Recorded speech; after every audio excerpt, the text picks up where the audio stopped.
السلام علیکم۔ ایک دفعہ سلطان صلاح الدین ایوبی رحمۃ اللہ علیہ اپنے کمرے میں آرام فرما رہے تھے، کیونکہ اس صبح سلطان صلاح الدین ایوبی رحمۃ اللہ علیہ بہت طویل سفر کر کے لوٹے تھے۔ چند لمحوں کے بعد ایک سپاہی آپ کے کمرے کے دروازے پہ آیا اور اندر آنے کی اجازت چاہی۔ سلطان صلاح الدین ایوبی رحمۃ اللہ علیہ جو کہ آرام فرما رہے تھے، لہٰذا اندر سے کوئی جواب نہ آیا۔ دروازے پر مامور محافظوں نے کہا کہ سلطان آرام فرما رہے ہیں، لہٰذا آپ تھوڑی دیر بعد آ جانا۔ وہ سپاہی آپ کا بہت وفادار سپاہی تھا، اس کو بلا جھجک محافظوں کے سلطان کے کمرے کے اندر جانے کی اجازت ہوتی تھی، لہٰذا اس نے بھی سلطان کو جگانے کو مناسب نہیں سمجھا اور سلطان کے کمرے کے دروازے کے ساتھ بیٹھ گیا۔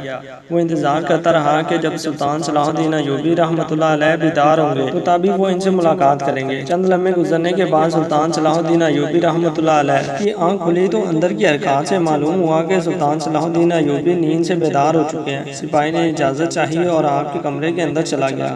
سلطان صلاح الدین ایوبی رحمۃ اللہ علیہ نے سپاہی کو کہا کہ ایسی کیا خاص بات تھی کہ تم اتنی دیر سے میرے کمرے کے باہر انتظار کر رہے تھے؟ وہ سپاہی بڑا حیران ہوا کہ سلطان کو کیسے پتہ چلا کہ میں باہر انتظار کر رہا ہوں۔ سپاہی نے سلطان معظم سے کہا کہ سلطان معظم، آپ تو نیند میں تھے، آپ کو کیسے معلوم کہ میں باہر کھڑا آپ کا انتظار کر رہا تھا؟ تو سلطان صلاح الدین ایوبی رحمۃ اللہ علیہ نے کہا کہ وہ انسان کبھی فاتح سلطان نہیں بن سکتا جو سوتے ہوئے دیکھ نہ سکے، وہ کچھ نہ سن سکے اور نہ کچھ محسوس کر سکتا ہو۔ وہی اصل میں فاتح سلطان اور بہادر سردار وہی ہوتا ہے جو سوتا ہوا بھی سن بھی سکے، دیکھ بھی سکے اور محسوس بھی کر سکے۔ سپاہی بڑا حیران ہوا اور پھر سلطان نے اس سے پوچھا، بتاؤ کیا بات ہے؟ تو اس نے کہا کہ سلطان معظم، شاہی حکیم صاحب آپ سے ملنا چاہتے ہیں۔ سلطان نے کہا، اجازت ہے، آپ حکیم کو اندر لے آئیں۔ بعد سپاہی گیا اور چند لمحوں بعد شاہی حکیم کو لے کر سلطان صلاح الدین ایوبی رحمۃ اللہ علیہ کی خدمت میں حاضر ہوا۔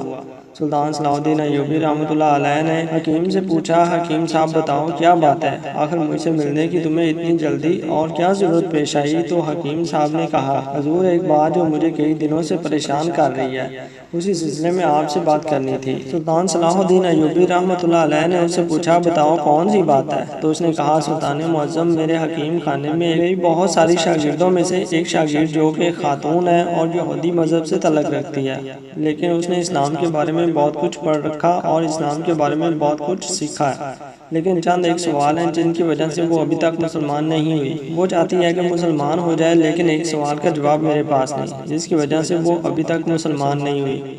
سلطان صلاح الدین ایوبی رحمۃ اللہ علیہ نے مسکرا کر کہا، سلطان کے حکیم ہوتے ہوئے بھی تمہیں ایک سوال کا جواب نہیں آیا، بتاؤ کون سا سوال ہے؟ یہ اس عورت کے ایمان کے درمیان رکاوٹ بنا ہوا ہے۔ تو حکیم نے کہا، سلطان معظم، وہ خاتون کہتی ہے کہ آخر مسلمان خنزیر کا گوشت کیوں نہیں کھاتے؟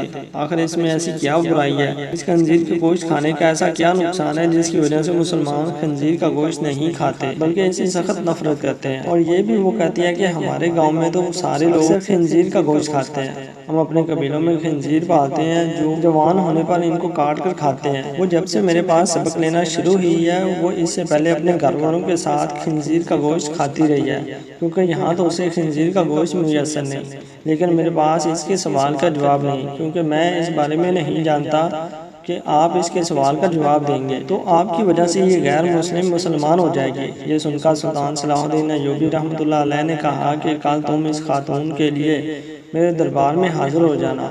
سلطان صلاح الدین ایوبی رحمۃ اللہ علیہ جب صبح دربار میں پہنچے تو حکیم صاحب اس خاتون کو لے کر دربار میں حاضر ہوئے اور سلطان صلاح الدین ایوبی رحمۃ اللہ علیہ سے فرمایا، سلطان معظم، یہ ہے وہ خاتون جو میری شاگرد ہے۔ یہ دیکھا سلطان نے اس عورت کو کہا، بتاؤ خاتون، تمہارا کیا سوال ہے؟ تو اس عورت نے کہا، سلطان معظم، میں نے اسلام کے بارے میں بہت کچھ پڑھا، بہت کچھ سیکھا، حتیٰ کہ میں اس جگہ پر آ کھڑی ہوئی ہوں کہ میں اسلام کو قبول کر لوں، لیکن ایک بات ہے جو مجھے اسلام قبول کرنے سے روک رہی ہے، اور وہ یہ بات ہے کہ اسلام خنزیر کا گوشت کھانے سے کیوں منع کرتا ہے، حتیٰ کہ یہ تو ہماری سب سے پسندیدہ خوراک ہے۔ میں نے ہر جگہ دیکھا کہ اسلام نے جس چیز کے بارے میں منع کیا وہاں اس کی دلیل ملی، لیکن اس خنزیر کے گوشت کے بارے میں مجھے ابھی تک کوئی مضبوط دلیل نہیں ملی۔ میں نے بائبل کو پڑھا تو وہاں بائبل میں بھی خنزیر کا گوشت کھانے سے منع نہیں کیا گیا، لیکن آخر اسلام کیوں منع کرتا ہے؟ آخر اس گوشت میں ایسی کیا خرابی ہے کہ اسلام اس کو کھانے سے منع کرتا ہے؟ یہ یہودیوں کی تو سب سے پسندیدہ خوراک ہے۔ یہ سن کر سلطان صلاح الدین ایوبی رحمۃ اللہ علیہ نے کہا کہ اللہ تعالیٰ نے قرآن مجید میں 3 جگہ پر خنزیر کا گوشت کھانے سے منع فرمایا، پھر آپ نے ان آیات کا بھی ذکر کیا۔ پھر سلطان صلاح الدین ایوبی رحمۃ اللہ علیہ نے اپنے ایک مشیر کو کہا کہ وہ بائبل کی کتاب میرے پاس لے آؤ جو اپنی اصل حالت میں موجود ہے۔ جب بائبل کی کتاب آپ کے سامنے پیش ہوئی تو آپ نے وہی جگہ تلاش کر کے جہاں لکھا ہوا تھا کہ خنزیر کا گوشت کھانا منع ہے، پھر خاتون سے کہا کہ یہ کیا بات ہوئی؟ جو میرے پاس کتاب ہے اس میں تو واضح لکھا ہوا ہے کہ خنزیر کا گوشت کھانا منع نہیں۔ تو سلطان صلاح الدین ایوبی رحمۃ اللہ علیہ نے کہا کہ مجھے ترس آتا ہے تمہارے ان لکھاریوں پر جو اپنی عیاشیوں کے لیے پاک کتاب کو اپنے لفظوں سے بالکل تبدیل کر رہے ہیں۔ بائبل اپنی اصل حالت میں موجود نہیں، یہ تمہارے اپنے لکھاریوں کی لکھی ہوئی کتاب ہے۔ پھر سلطان صلاح الدین ایوبی رحمۃ اللہ علیہ نے فرمایا کہ یہ تو میں نے کتاب سے ثابت کیا کہ خنزیر کا گوشت کھانا منع ہے، پھر اب میں تمہیں سائنسی لحاظ سے معلوم کر کے دوں گا۔ پھر سلطان صلاح الدین ایوبی رحمۃ اللہ علیہ نے اس خاتون کو حکم دیا کہ خنزیر کا گوشت پکا کر کل صبح میرے دربار میں لے آنا۔ وہ خاتون سلطان کے سپاہیوں کے ساتھ جنگل میں گئی، ایک سور کا شکار کیا اور اگلی صبح اس کا گوشت پکا کر سلطان صلاح الدین ایوبی رحمۃ اللہ علیہ کے سامنے لے آئی۔ سلطان نے اس گوشت کو کراہت سے دیکھتے ہوئے اس خاتون کو کہا کہ اب اس پکے ہوئے گوشت میں سے ایک بوٹی کو چھری کے ساتھ 2 حصے کرو۔ جب خاتون نے خنزیر کی بوٹی کے 2 حصے کیے تو اس کے درمیان میں سے گوشت کچا تھا۔ سلطان نے کہا اے خاتون، کیا تم نے اس گوشت کو اچھی طرح پکایا نہیں؟ تو اس خاتون نے کہا کہ نہیں سلطان معظم، میں نے تو اس کو بہت اچھی طرح سے پکایا ہے۔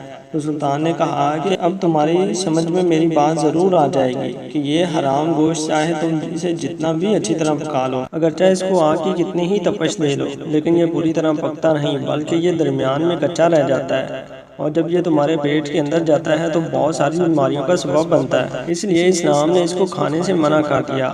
آپ خود ایک حکیم ہیں، آپ خود دیکھیں، جو چیز کچی آپ کے پیٹ کے اندر چلی جائے وہ جا کر کتنی خرابیاں پیدا کر سکتی ہے۔ پھر سلطان صلاح الدین ایوبی رحمۃ اللہ علیہ نے اس خاتون کو کہا کہ آپ کو سور کے بارے میں کچھ اور بتانا چاہتا ہوں۔ پھر سلطان نے کہا کہ یہ سورج جس جگہ رہتا ہے اپنے ارد گرد حتیٰ کہ انسانوں کی بھی گندگی کو کھا جاتا ہے، اس کی اکثر خوراک بہت ہی غلیظ ہوتی ہے۔